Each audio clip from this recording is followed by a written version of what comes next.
Sa ibang balita, hiling na extension ng pamilya Villar at iba pang respondent sa paghahain ng counter affidavit sa reklamong inihain ng Securities and Exchange Commission pinagbigyan ng Department of Justice. Pero respondents, kailangan umano na sa panel of prosecution manumpa. Si R.R. Tubises sa sentro ng balita.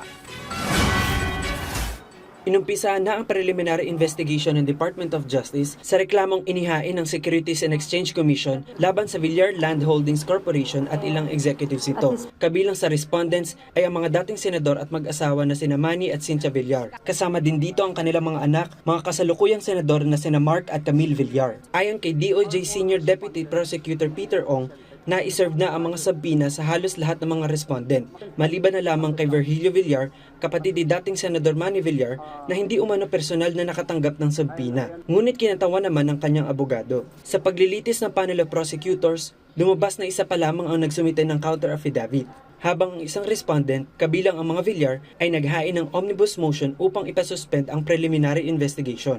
Kasama sa mga inihain ng motion, ang pag-recall sa mga sabina at pagbabalik ng reklamo sa SEC. Ayon kay Ong, una niyang ikinonsidera ang nasabing motion bilang motion to dismiss, na sa ilalim ng patnubay ng preliminary investigation ay may tuturing na ring bilang counter affidavit. Ngunit hiniling ng mga respondent na bigyan sila ng oras upang makapagsumite pa ng mas komprehensibong counter affidavit.